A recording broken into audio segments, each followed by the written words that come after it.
All right. Well, I think we're gonna probably get started. So everybody, mics are hot. Drop all your hottest takes now. Hi, everybody. Welcome. Thank you for coming here on our very rainy, wet Saturday of MAGFest to Dungeon Crawl or Dating Sim. Why NPCs matter. I imagine, straight from the get, probably your very first question is going to be something to the effect of, who are we? Who be we anyway? Well, we are live from the apocalypse, collectively. We are a not-for-profit TTRPG studio, primarily in the streaming space, who raise money for all kinds of charities through our programming. Will, do you want to drop some more deets on that, what we're doing? Yeah, I could do that. We actually just wrapped up our 2025 fundraising campaign, which was for medical aid for Palestinians. We finished that right before the new year, and now we just announced the other day that we are going to be first fundraising for Las Americas Immigrant Advocacy Center in El Paso, Texas, which is a local nonprofit that provides free and low-cost legal aid to refugees, immigrants in the West Texas area, New Mexico, and Ciudad Juarez, Mexico. And El Paso, we picked this charity because El Paso... Are you done? We picked this charity because El Paso has the highest concentration of ICE detainees in the U.S. right now. So just started that fundraiser, and all of our streams and games and content and things like that benefit that cause. Yeah, and so now we've been doing Live from the Apocalypse for I think it's just shy of 5 years at this point. March. Yeah. So thank you. Oh. Yeah. It's been a time. It's been a wild ride, and so to that end, we have run a lot of games on the channel. Probably. Is it frozen? Why are we frozen? There we go. That probably more games. It's completely We've run so many games. No, now, it's happening. It's just happening slowly. It's struggling. It's that many games. Here's the thing. I made lot. this little animatic with our logos for the panel 2 years ago, and I've not updated it since then. Like, we have run more games than probably is reasonably healthy for human beings to have done. And so in that, we have gained a lot of experience. We have made a lot of mistakes and learned from them. We can't move on until it's done. No, we really can't. Oh my We're all God. stuck here until... I think. Okay, PowerPoint is maybe. PowerPoint. Oh, these are almost entirely Will. Oh, okay. Well, we're on to the next slide. So anyway, There we go. But all right. So to talk about, we're going to be touching on a bunch of different topics with regards to building NPCs that are compelling and memorable in your games, and will really kind of make your campaign, your story, and your game world come alive and feel lived in. Now, the first topic that we are going to discuss is germane to the title of the panel. I'm sure we all have stories of our players just aggressively wanting to date your NPCs, even the most random ones. I know I most recently ran a Star Trek game where my crew was really into some of these NPCs to a degree that I was not anticipating. And so it was interesting to try and kind of adapt to that energy on the fly. And I think I'm going to kind of pivot over to Della to talk a bit about kind of NPC dynamics and romance, and importantly, thinking outside the fridge. Hi, I'm Della. I have been running games, as I said, on Live from the Apocalypse for a while. I've also been writing erotica for a long time, and so I feel like this is an area that I have a certain amount of experience in. when we're looking at romance in games, one of the first things that we want to look at is how much romance is going to actually be involved in the game. And player consent in this case is extremely important. So first of all, if you're going to have NPC, PC romance, everybody's got to be on board, first of all. This guy over here is running a game that involves a lot of that, and he has probably my favorite policy on this, which is every NPC is romanceable, but the PC's in the driver's seat. Nobody flirts until they're flirting back, which is generally a good rule of thumb if you don't have this consent in the first place, if everyone's already on board. This also works because we all know each other, and so this is the kind of thing that you want to make sure your tables are all comfortable with. That aside, when we're looking at romance and NPCs, part of this is always going to be, are they... there's the basic element of, are they attractive, like, to the players? But there's also the element of personality and how does this NPC engage romantically? Is this a situation where the NPC is poly? Are they monogamous? Are they taken? Are they actually interested in engaging with the party in that way? And as you're adding romantic elements, there's the tendency, I think, to go the cheap and easy route, which is endanger the NPC in order to drive PC action. Hence, the fridge. Endanger or straight up kill and stuff into a refrigerator, as in the trope of women in refrigerators. I don't know if everyone is familiar with that at this point. Yeah. If I had a nickel for every time Green Lantern came up in this panel, I'd have 2 nickels, which isn't a lot, but it's weird that it happened twice. Yep. So there are better ways to engage with relationships as plot. You don't have to simply endanger the NPC. This NPC can be themselves a driver of plot by pushing on the players, but also it can be a way that you can influence players through that relationship, through protecting that relationship, or making it harder, making the relationship just a little bit difficult. Does that NPC want to be with an adventurer? Have they really decided that that's what they want to do? You can also decide how much how much your plot is going to center these relationships. Because if your plot is centering the relationships, you're going to be able to do a lot more movement and interaction. I'm not explaining this very well. It's early. You're doing a great job. We believe in you. If you want a moment to think about it, something that I also think is important to consider in the context of a tabletop role-playing game is, even if a romantic dynamic between a PC and an NPC, or even between 2 PCs, potentially, if everyone is down for that, isn't happening in a vacuum. It is inevitably happening for an audience, even if you're not, say, like streaming the game, where there's like a literal chat audience. The other players in your game are also kind of going to be an audience for this, and their comfort is also something you want to consider, and that is why session zeros are so very important, as well as we use a lot of safety forms. You can find these a number of places on the internet, and these can give your players the tools to say upfront what they are and are not comfortable with in game, and also the ability to kind of help steer things if something is happening that they didn't anticipate maybe being an issue for them, but in the moment turns out it was, and that's fine. So having the buy-in and collaboration of all of your players, even if they are not necessarily directly involved in the dynamic in question, is something to keep in mind.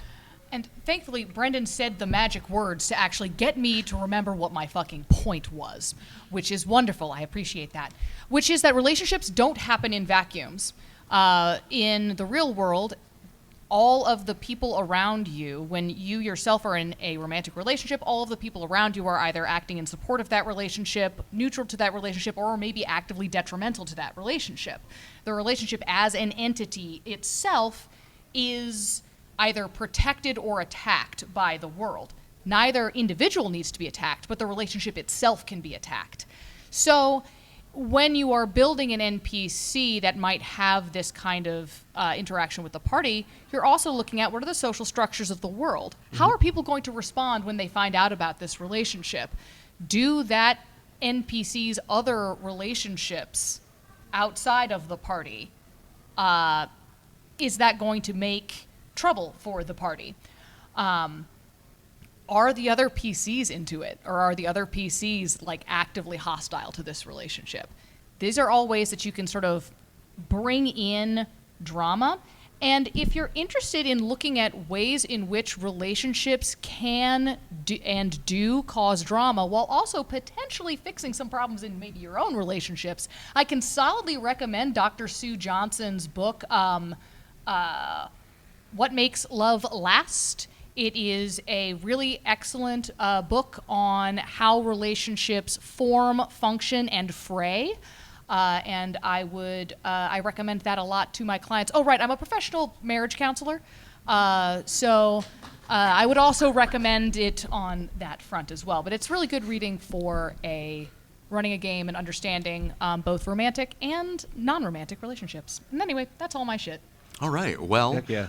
I think that actually we can segue into the next topic by talking about the sense of having a romantic dynamic between a PC, in particular an NPC, in your game, is to also to avoid the pitfall of making that NPC just a prop or an extension of the PC, because crucially, non-player does not mean non-person.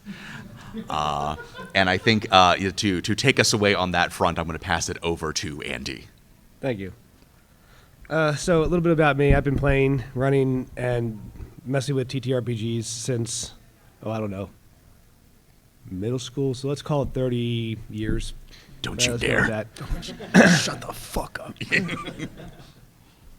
Yeah, that math is No, that math doesn't quite math. I know how old you are. Math does not exist in this room. 30-ish years. There you go. Listen, I play a lot of D&D. I can't do math. And so one of the things that I've kind of just figured out over time is just how to deal with a whole bunch of different structures, systems, what works, what doesn't. And a lot of it is by making a lot of mistakes and then going, oh, well, talking to players, getting feedback. And in terms of this dynamic of like NPCs and actually being people that drive the world, right? It's easier in a town game, but it's still a thing that can just exist regardless of what kind of setting you're playing. If you have people that exist in the world and you have adventurers or Cthulhu investigators or superheroes or just any type of like main character, vibes kind of people running around making a mess of things, like the rest of the world is going to have really strong reactions to that. Right? And it does a disservice in storytelling to not reflect that by the actual NPCs around them. Right? And it doesn't have to be ridiculous or egregious or constant all the time, but, the silly meme of like the Hulk takes a guy's car and throws it at a bad guy and misses entirely, and then the guy's just sitting there like looking at his car that's been flung across the city. He's now sad about it, right? Like, that contextualizes kind of the damage and the scope of the situations, right? So as you're integrating these different NPCs into your We'll have some world, Q&A at the end. Yeah. I'll take a question. Oh, yeah, I was going to say, as far as planning these NPCs, say you have like a city, how much of the NPCs do you plan beforehand versus how many do you sort of improvise on the spot? That's a great question. So for those, I don't know if everybody heard it, how many NPCs do I plan ahead of time versus what's improvised on the spot? So I usually try to kind of break it down into different layers of what I think I will see in the city, like maybe some like nobles, some clergy, some what have you, and then usually about 2 or 3 per like category. Mainly the ones that are going to be the story focused or plot delivering personnel. Beyond that, it just comes down to what makes sense and what the character's looking for. But having those NPCs involved in those relationships with the characters driving action, it means that their perspective should change, and that should actually sometimes concern the party. Does that answer your question, though? Yes, perfect. Thank you. As an example, and I'll kind of leave this as a one and done, but I think it kind of echoes pretty well. We have a character or a player who is in a relationship with one of the NPCs in my game. All right. This relationship has gone through some twists and turns. It started as just like they met at literally at like a book signing at a bar. It's gone kind of like topsy-turvy because one of the character is a lord in Waterdeep, right? So a lot of status, a lot of privilege, a lot of allies, a lot of different stuff is happening there that circles around the plot as they're dealing with the intricacies of Waterdeep politics. And now this NPC has decided, based on the plot, he's going to get back into politics very aggressively because he's been kind of away for a while, and has told JD, who is unfortunately not here today, JD's character, hey, I'm driving back into politics head first. Are you in? Is the rest of your party in? Let's go, right? And they can choose to engage with that or not, but the point is you have an NPC who, just based on the conditions of the world and what the players are doing with them and the conversations they're having with them, drove in that direction and was not really where I intended to take the plot, but it was brought up enough that it became very relevant. And they can at any point abandon that and move on, but I'm not convinced it's still the same guy. I don't think it's still the same guy.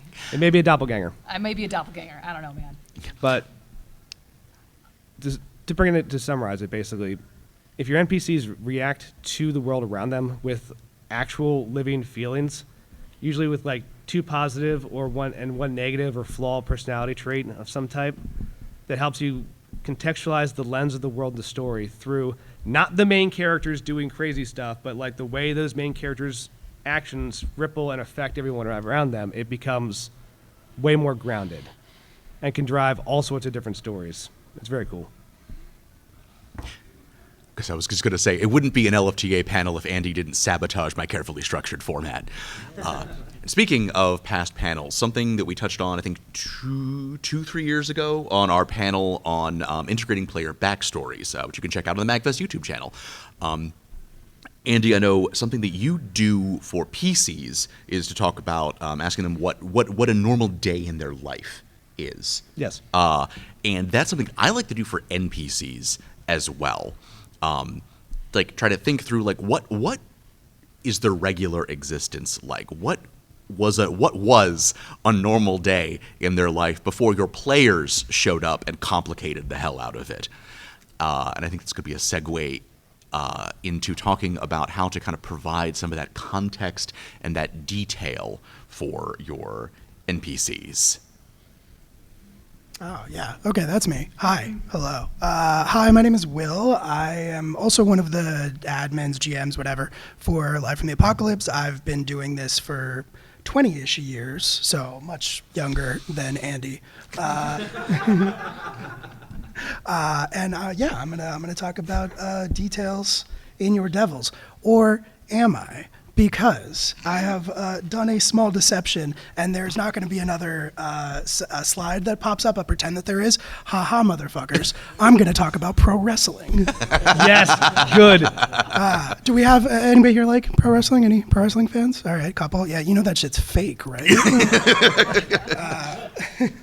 So, pro wrestling, how is this relevant to the details in your characters? So, when I think about NPCs, I guess the first thing that we have to admit to ourselves as storytellers when we're talking about our NPCs is that we don't have control. We control the NPCs. We don't control who the players are interested in, who they choose to engage with, who they fixate on, and who they absolutely ignore no matter how much time or effort you have put into their backstories. So don't. When it comes to details for NPCs, less is more. All you really need for a compelling NPC is a really good gimmick. The best pro wrestlers are the ones who, when they step out from the back, they have entrance music, they have costumes, they do whatever they do when they come out, and you know exactly who they are. just from those small little tells. So it's these small details that really make an NPC somebody that they want to engage with. The question to ask yourself, I think, when you're trying to make a compelling NPC is just, what is their gimmick? What are these small things that might make them compelling? And even then, you can't control it entirely. And I'll talk more about that in a little bit. But all you really need is a good gimmick. I would also say that a lot of NPC, what makes a compelling NPC or a good jumping off point is a name for your NPC. You get a really solid name, and you have everything that you need to go off of. And you can kind of go at that from two different directions, right? You can come up with a really good name for an NPC, and then you can kind of play around with it and say, what does this feel like to me? What's the gimmick behind this name? Why did this appeal to me so much? Another option, randomly generate a name and then decide what the gimmick is based on the vibes. I'm very pro, especially if you have to come up with an NPC on the fly in the middle of a session. Random name generators are awesome. In this day and age, be careful about AI, but there are random name generator sites that don't use AI that are worth like bookmarking and looking into. So a lot of the time, I'll just like spam that generate button until I see one name that pops out at me. And I'm like, why? What grabbed me about that? Why did I like that so much? I have a brief story germane to that. So, back in college, Who is this Germain guy? Saint Germain. Oh, okay. Right. Yeah. Back in college.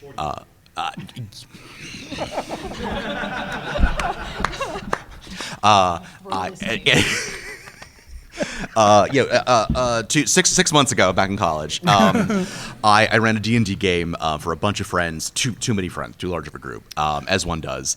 But I, carefully constructed world, 10 pages, single-spaced of like world info. See our panel last year on world building as to why that's a mistake. But now, an indeterminate number of years later, the only thing anybody ever talks about, but they always do talk about it, is Tang the Terrible, a flamboyant sorcerer with a funny voice that I based off the Monarch from Venture Brothers, who showed up in a one-off filler session that I needed to come up with because I didn't have anything prepped. Tang the Terrible is the enduring legacy of that game. Yes, good. As it should be. I love that. Yeah, and so talking about this from so the perspective that I'm coming at this from, because Della is an author, and I have a degree in creative writing that I don't use anymore because what I realized was that I prefer the improvisational storytelling format a lot more than I ever preferred the novelization writing format. However, when you are trying to write a novel, when you are writing fiction, you want all of these characters to feel so fleshed out and so real, and you want the audience to have a really solid sense for who they are. You want your audience to be invested in them as they read it. And when we play TTRPGs, when we play D&D, you don't get to control any of that. So if you spend all of your time writing these elaborate backstories, coming up with this NPC that is integral to your plot, that you really think is just going to be the big hit with the party, 9 times out of 10, and that's being generous, they are going to completely ignore that person. Yep. And some of that is because, some of that I think is because you have so much of that in your own head that it's not fun for the players. You have so much of that character in your own head. You are so invested in that character, they don't get to have buy-in in that character. If you've decided ahead of time what their relationship is going to be with that NPC, there's no room for your PCs to decide what their relationship is going to be with them. Right. Yeah, exactly. So, it's always going to be disappointing when you put that much work and put that much effort into something only to have it completely ignored. So I think that the only option to move forward is just embrace the fact that what we're doing is improvisational at its core, and that you will always have more buy-in, more interest, and it will always lead to better stories if you give them the option to pick who they want to invest their time and their energy and their effort into and define their relationship with. I will also say this has significant overlap with writing, which is that if it doesn't show up on the page, it doesn't matter. If you are writing a novel or you are playing a TTRPG, if that element of that character that you're playing or that you're writing is not directly on the page and being seen by everyone in a way that everyone understands, it's not useful. It doesn't count. So this is also true when you're playing a character. If you have that, well, this is because of my 9-page backstory, this is a realistic way for me to act. It's like, no, we're not here for realism. We're here for fiction. Yeah, we're here trying to for cast fun. Fireball. So we're not going to worry so much about the reality of how a thing would work if it's not showing up consistently on the page, which is, again, why we talk about bits, why we talk about gimmicks, Yes. and all of those things. 3 bits in a trench coat is going to be a more dynamic character than someone with a 15-page backstory, whether you're writing a novel or you're playing a TTRPG. And Unless you're writing litfic, which is a whole nother thing, and I will talk about. I could talk about literary fiction and genre fiction for a long time, but it's not this panel. It's true. I would also asterisk that and just remind. I would emphasize, not remind. I would asterisk that and remind and emphasize to everybody that we're not telling stories to players. We're telling stories with players. Yes. And so that's another way that you don't have control over what does hit and what doesn't hit for them. I guess I will kind of close out my section with just like telling a story about wrestling, because that's what I decided to base this around, which is just that there was like 15, 20 years ago, there was an independent wrestler who was not very well known, not very popular, and one day showed up for work at this little independent wrestling promotion, and they were down a person. Somebody had just no-showed, they didn't have anybody, and this person couldn't go out and wrestle as a heel because they were babyface. They were a wrestler that the audience liked, not a bad guy. And so they grabbed a generic luchador mask that was lying around and put it on over their faces and went out and wrestled under the name Generic Luchador. And then El Generico. And then eventually they got so over with the audience. After that one performance, the audience loved them so much that they were stuck playing that character for the next like 5 years of their career, which became El Generico. And some people say that that person might be Sami Zayn. We'll never know the truth, obviously. But yeah, he did not want to be El Generico. He just had no choice because the audience loved El Generico that much. And I think we've all experienced that TTRPG phenomenon where you make your cool, awesome, mysterious NPC, and then they say, no, that goblin, that little fucking goblin over there, that's our guy.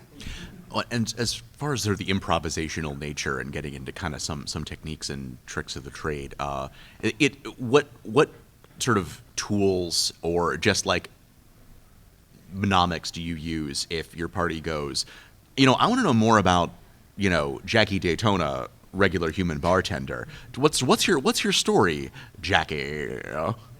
I guess I would say that the other thing that I really love to do, because it is a collaborative storytelling process, is if I have an NPC that they're asking questions about that I didn't prepare anything for, open it up to the table. Say, I don't know, what do you guys think Jackie Daytona's deal is? How about we each go around the table and say one fact about Jackie Daytona? It's a weird NPCs that way, but they're a lot of fun. Yeah. I also will say, too, when you run into those kind of situations where the players are talking about random NPC that's now somehow critical to the scene, I'm a big fan of, this is a whole nother rant, I'm not going to go into it now, but I'm a big fan of, I don't believe you. hey, the plot is where the players go, not where you think they should go, right? So if you're sending them on like a treasure hunt or they have to talk to somebody or whatever, like, it's wherever they decide to go, put plot there. So you're really interested in this random NPC? Great. I've got a plot line for you. It may be a silly thing. It may be like, man, I don't know, it's weird thunderstorms up by the lake. Anyway, enjoy. I got other stuff going on, right? But there's threads. Yeah. We gotta get to that thunderstorm. We haven't gotten there yet. It's still waiting. But it's free plot and also free character building. Free world building, excuse me. I'm talking about this Curse of Strahd game I've been trying to play for like 2.5 years at this point. We're really doing it this time. The real villain of all TTRPG campaigns is scheduling. And speaking of villains, I guess that brings us on to our next section, how to be good at being bad. Talking about villains and antagonists. I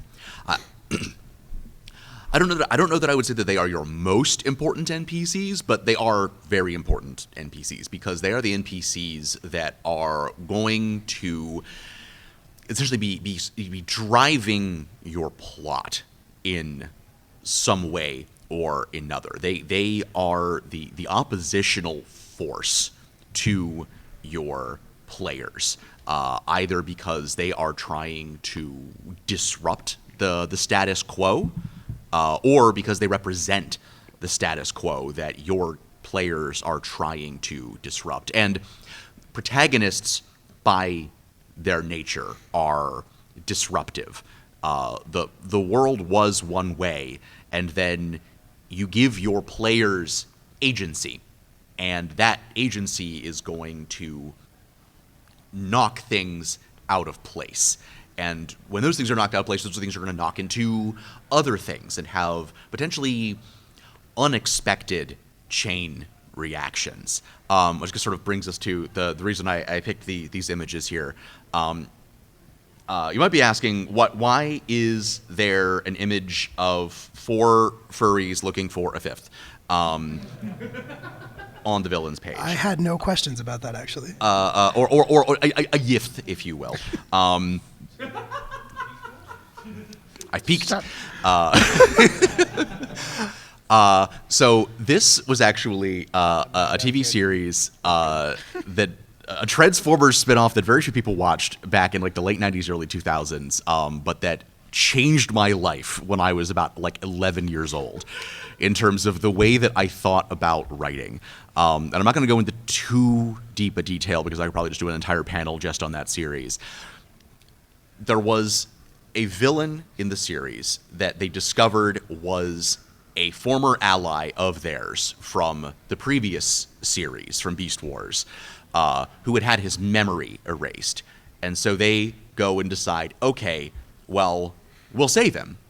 We'll save our friend. We will go and we'll find a way to get him his memories back. And they did that, except at that point something unexpected happened. He had his memories back and his old personality, but he turned around and he said, no, actually, I don't agree with what you're trying to do here. You guys are on some weird messianic quest now. You're talking about like radically changing the way that our society works. And that never came up as an issue before because previously the context when we were allies was very, very different. But now, yeah, I am still against you. I am still going to be opposing you. I'm still going to be an antagonist. And actually, now that you've restored my memories, my personality, I'm actually way more dangerous to you than I was before. And they kind of backed off of it later. Like, they tried to be like, oh, he was corrupted. No. And I was, even at 11 years old, I was like, no, cowards. Rhinox is a bad guy now. Rhinox was always a fascist. But I think it's important for understanding why your antagonists are the way that they are. How do they see the world? And how is that fundamentally different from the way that your protagonists, that your players see the world? That's going to be helpful to you for inevitably, much like as when your players decide to ignore the rest of your campaign and focus on the one NPC you didn't plan on fleshing out. You'll present your players with options or a choice or an expected outcome from a situation. And they will always find a way to choose D, none of the above, thank you. And in that moment, when you need to pivot on the spot, understanding the way that your antagonist or your villain thinks is going to make it way easier for you to be like, okay, this is how they would react in the situation. This is probably where they would pivot to next. And I guess an important element of that is remembering that to your antagonist, they are the protagonist. Mm-hmm. Much as in the context of your story, your villain or your antagonist are an obstacle to your players, to your protagonists, and their own goals, their wants, their self-fulfillment. Pivoting that around to your antagonist, your players are just a bump on their road to what they want, to the completion of their arc. And I guess, do you guys have anything you want to add there before I pivot to the next bit? I would just add that in pro wrestling, what Rhinox did is call a heel turn. Yeah. I would say that I think it's really important for good antagonists to have a complicating factors, especially if you're playing a town game or a city game or something really long term. You don't need this in like one shots. In a one shot, it's enough to give capitalism a face and punch it as hard as you possibly can. And you should. And you should. But in a long-term game, force your players to make a choice, a hard choice, and say like, okay, there is some element of nobility in this villain. They are doing something good for the world in some way that you are going to have to figure out how to fix and how to maintain without them. Because it's not enough just to tear down a bad system, because systems work somehow. Bad systems remain in place because they're doing something necessary. They're doing a lot of stuff that's bad, but they're doing something necessary. So you've got to figure out what is that necessary thing that they're doing and how are you going to maintain it. Force your players to think about that. But it's also important to have characters occasionally that are just big, violent goons who just kind of need to be put down. That is an excellent segue actually into my next bit. Thank you for teeing me up like that. That when you're thinking about sort of your villain's backstory, it can be very easy and also very tiring sometimes to fall into the tragic backstory trap.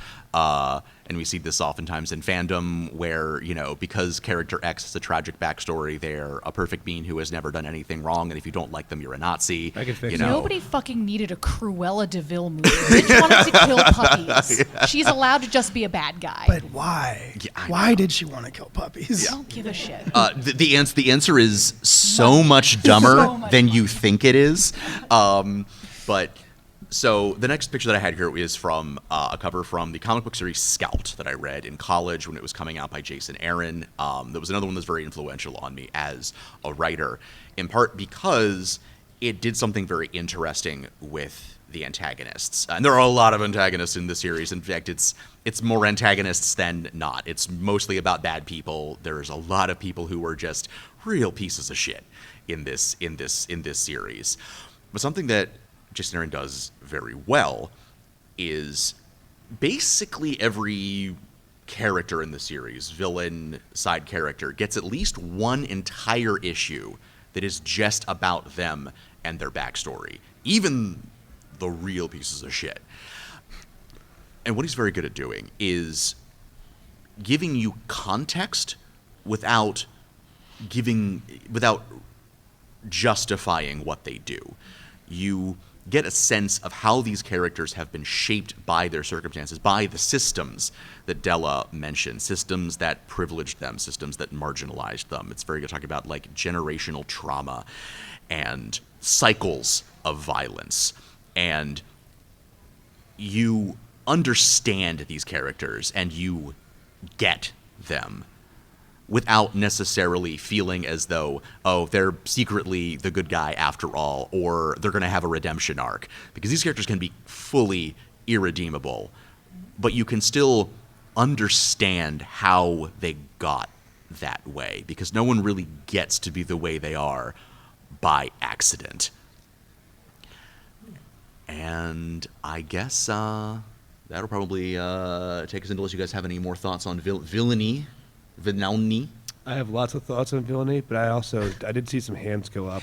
Well, let's go ahead. I'd be curious to see what people are thinking. Yeah, let's see. Bring it to the floor here. We got about 20 minutes left. So, you guys have any questions or things you want to bounce off us? We have been making a lot of age jokes, but you have legitimately picked the oldest possible picture for the slide. Yeah. I do want to make one quick correction to something I said earlier. I referred earlier to a book called Hold Me Tight. Hold Me Tight is another really great book about relationships. It is the book is Dr. Sue Johnson's book is called Hold Me Tight. The book What Makes Love Last is by Drs. John and Julie Gottman. It's another really excellent book, but it is specifically about navigating infidelity in relationships, so less relevant to this. Anyway, just want to make that correction. All right, so hands up. People had some questions. I think I'm going to probably start on this side and work my way this way. So let's in the front here. Hi. So I just wanted to ask regarding what you mentioned earlier about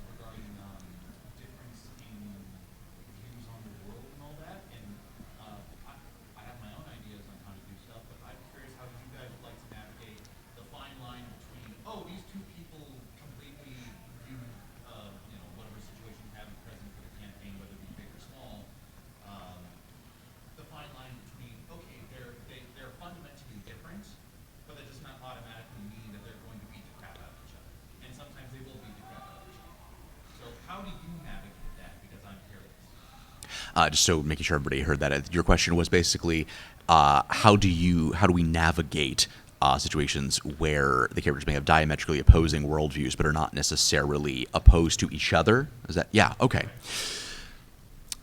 Well, there is always the classic example of, the enemy of my enemy is my friend, for as long as that lasts. That is kind of, relevant to talking about villains a moment ago, is that sometimes a villain was an ally until 10 seconds ago because the circumstances have changed. You had diametrically opposed worldviews, but in this instance, you both agreed that something else was a bigger problem. But once that problem is solved, it did not necessarily reconcile the two of you with each other.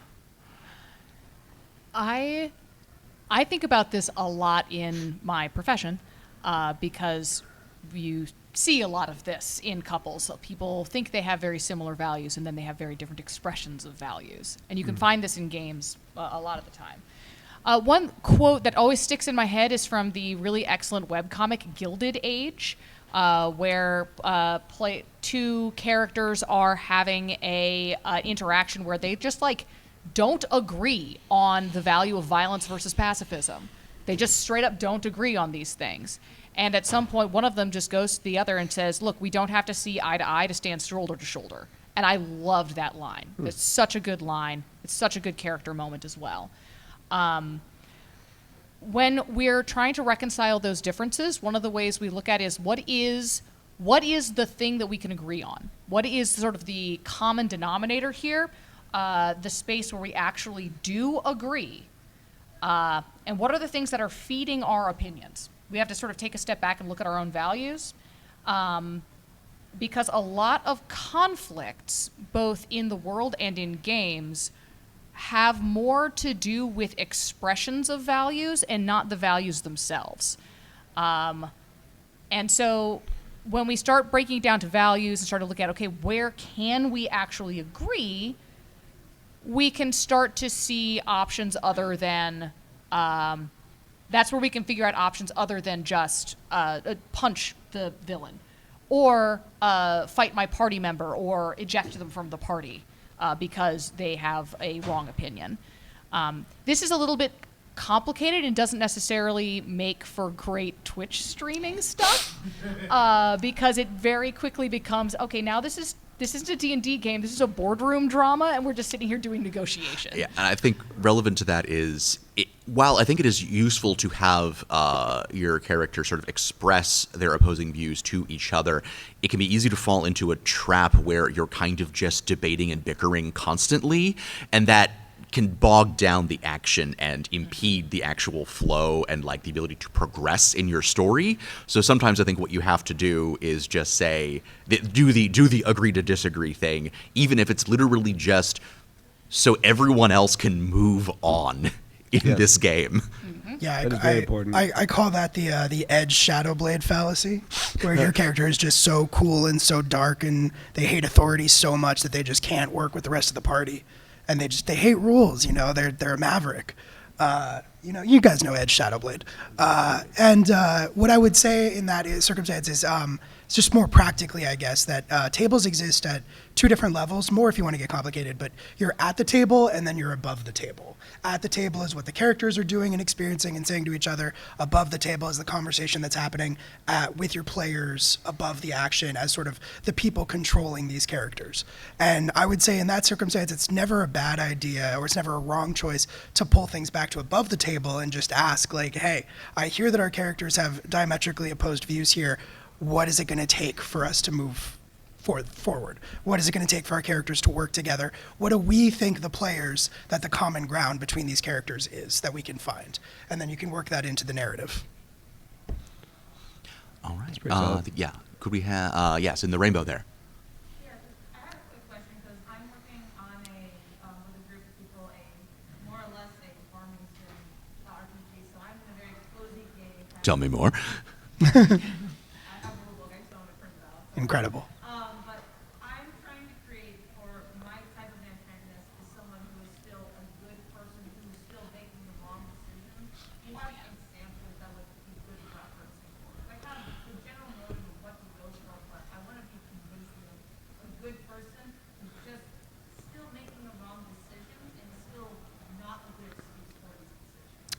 Okay, and so to repeat the question for everyone, so you are looking for examples of an antagonist who is basically who is essentially still a good person, but they are making wrong choices.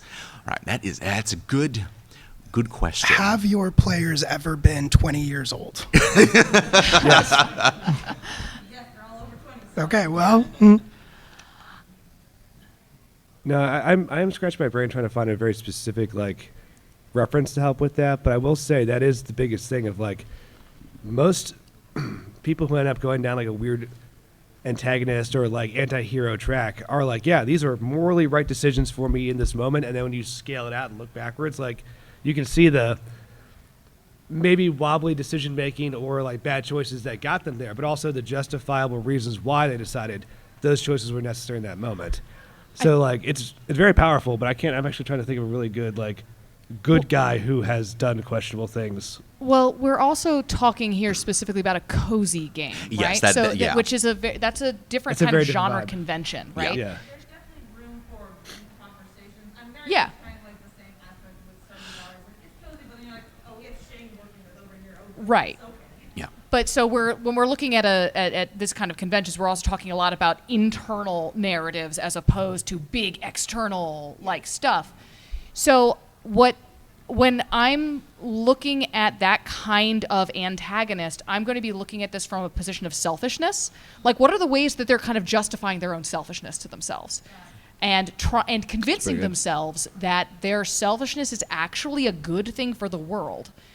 Again, you don't actually have to go all that far into fiction to find those guys. Look around. This is, and occasionally we can look at ourselves. What are the times that we have done things that we've been oh, wow, I was actually just kind of justifying, I hurt my friend because I was justifying my own selfishness. I wanted things to be one way, and I convinced myself that this was the best way for them to be. And I think for myself, and thinking in the context of a Stardew Valley type of situation, when I think of that type of game, I'm thinking kind of about the conflicts that arise in the course of trying to build community. And I guess what kind of comes to mind there for me is mining the conflict between autonomy and the benefits of the collective. Is you can put people on either end of that spectrum where they want to have the benefits of some sort of collective action, essentially at the expense of autonomy, of people ceding their autonomy in some respect in order to get the benefits of being able to act as one or to pool their resources to accomplish maybe a necessary goal, but they maybe are not thinking about some of the second order consequences that could arise from that. Or conversely, if you want to go to the other side of that, is someone who has an understandable desire to maintain their autonomy at all costs, and they are seeing where this could potentially go, and they don't want that to happen, but that maybe at the same time that reactionary impulse is causing harm to the efforts of the community to survive. Are you familiar with The Quiet Year? It's a weird little kind of world-building game that is also very much about kind of being able to try to build a community that's going to survive over the course of a hard year. It's one that I find very, very fun and interesting for though developing those kinds of dynamics organically at a table. A lot of micro games like that, like a Microscope and Downfall Microscope's as well. great. Microscope's very good. Yeah. So there, A Quiet Year, Microscope, and Downfall. And I would also just jump in, and if you could pretend that Della is saying this or something so that I'm not just repeating myself over and over again. Pro wrestling is another great resource to look at for this. The reason why heel turns are so effective is because a lot of the time it makes the crowd go, oh my God, they're not this person.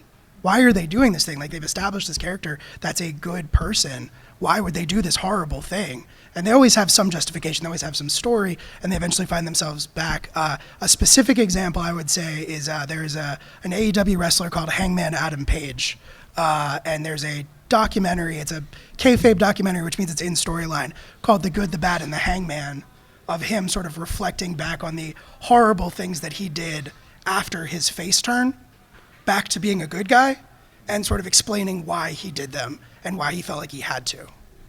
It's very good. All right, I think we're other hands on the side of the room that we had. Okay, yeah, go ahead in the front. Yeah, go ahead. Since you guys are all experienced GMs who only recently just graduated college. Yes. Yeah. Yeah. Absolutely. Yes, thank you so much. Yeah. Yes, 100%. Looking at like your early careers as GMs, since failure is such a great teacher, do you guys have any good stories about like just in general with NPCs, not just villains, but like mistakes you've made that you learned from the storytelling? Yeah. I'll say, as people are gathering their thoughts, I'll say the overall the biggest mistake that I saw happen that I made a lot was trying to find the line between NPCs are real and their feelings and what's happening within the world around them do matter, but they are not driving the story like the PCs are. But just because they're not driving the story doesn't mean they can't be helpful in the wrong way or show up at the wrong time or the right time to cause a little bit of chaos. And then trying to find those balances between what makes the world feel lived in. Because on the one hand, you have powerful NPCs or crazy NPCs who are doing random crap that are throwing your players in wild directions. So now they're no longer telling the story. That's very frustrating. Or they have powerful NPCs that are saving the day every single time. And now your protagonists are not actually doing protagonist stuff. Or they all disappear and none of the player actions matter because the world does not reflect any interest in how their actions actually affect it, right? So that's like the thing that I learned the hard way by messing that up a bunch. Yeah, I would say rigidity. I could give you like a million specific examples, but rigidity is like poison to telling a good story. Any type of like, it was something that I used to do a lot when I first started GMing, which was I would have this story in mind, I would have this idea, and to go back to like, you're not writing a book, you're collaboratively telling a story. People would come to me with these character concepts or these pitches, and they would like say them to me, and I would be like, yeah, I just don't know if that's really going to fit with like the type of story that we're telling. And sometimes I would say, no, I don't think that's a good character to play for this story, maybe like a different game or whatever. And at a certain point, it clicked that like, yeah, I should just stop saying no, and I should start saying and, like, not to bring everything back to the yes and for improv, but like, yeah, I mean, it's somebody comes to you with a character concept that's maybe a little silly or doesn't fit with some aspect of the story you want to tell, and you could say like, yeah, I think that sounds like a lot of fun if that's the character you want to play. I wonder if we could fold this into it. I wonder if maybe we could tie your character into this part of the story. Any type of just like, that's not the story that I want to tell is going to make it a bad game. I think, yeah, a combination of rigidity as well as, the old saying, kill your darlings. I think back to an early instructional and informative experience for me, which was the first LARP that I ever co-ran. I was 17.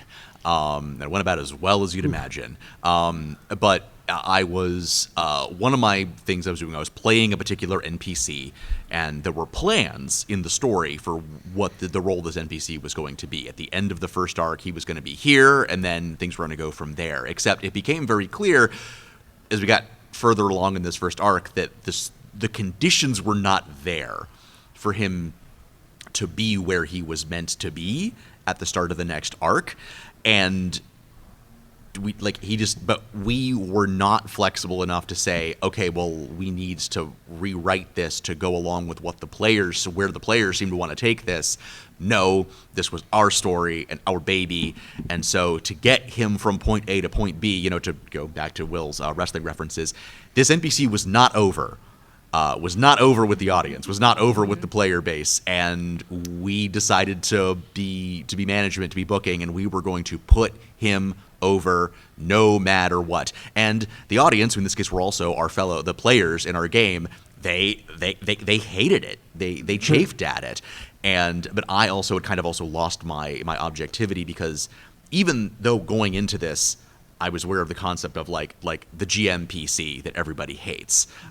This was a revenge game, as many LARPs are, and we hated the fact that in the game that we were splitting off from, that there were these all-powerful GMPCs, and we were actively trying to avoid that. But even having that in mind, I still fell into the same trap where I became too attached to this character and was not able to be objective as someone who is steering the narrative for everyone about what this character needed to do, even if it wasn't what I personally felt to be narratively satisfying for a figure that I was embodying. Jumping off from there, I think that's the difference between rigidity and consistency is a really fine line. Yeah. And the area that I have a tendency personally to, where my games fall apart, is when I lose my focus on what my end game is. Like, what's the point? Why are we playing this game? It's obviously to have fun, but what's the story I'm telling? Once I lose that, it's over for me. Take notes. Take notes. Keep them in a place where you can actually read them. Enjoy taking notes. Have a player take notes for you. Do that. That was money. Have a player. Find a Julia. Yeah. Everybody needs a Julia. Taking notes sucks. Make someone else do it. One of our frequent players in our community, Julia, in a lot of our games, is that she's the designated note taker for like the channel, even games that they're not in. Yes. And in doing that, you're not just trying to take notes on what you think the world should be, because that's just your novel background. You're taking notes on what your players are doing and how they're interacting with the world so that you can dynamically add and drop pieces. Because otherwise, it's very easy to either end up with a plot on rails, which your players will chafe at eventually, unless you're like running a one-shot or like maybe a three-shot at most. Or it will start to feel incoherent, and you'll lose the thread, and you'll lose interest. At least if you are me. Yep. That's my husband. He can wait. I think we have time for one more question. Anybody? No? Oh, yeah, sure. Go ahead. You talked about relationships and everything. Have you had a personal experience where your character is in a relationship, or a favorite relationship you had with like another party member or an NPC?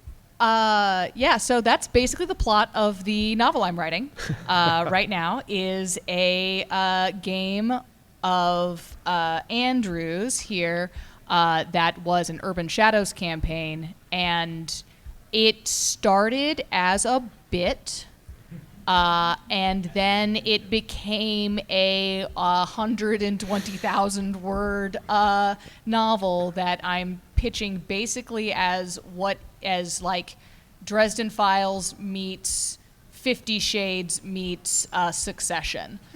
That's a great description. Truly one of the sentences of all time. Yeah, that's what I do. If I can add one thing to that too, because like that's cool that that's actually kind of evolved that way. I love that system though, because we talk about like building of relationships in general, right? That system specifically, Urban Shadows. Is it? Yeah. Okay, thank you. Yeah. It's been a minute. You ran that game. It's been 5 years. It was pandemic times. It was didn't half count. a decade ago when we finished this game. Yeah. There were so many games. Yes, thank you. So Urban Shadows has a lot of like intimacy moves, which is great. There's a bunch of Powered by the Apocalypse systems that I think have something similar, but this one specifically is like, hey, as you literally build and advance in a relationship, here are like questions we're going to ask. Like, how does this change your perspective on things? How does this like alter your goals? What changes within you? What are you learning about yourself? Or like, how is the world reflected differently through the other person in this relationship? And that was actually neat because that was a very, very relationship heavy game, which is not the intent going in, but the system was there and we used the crap out of it. Yep.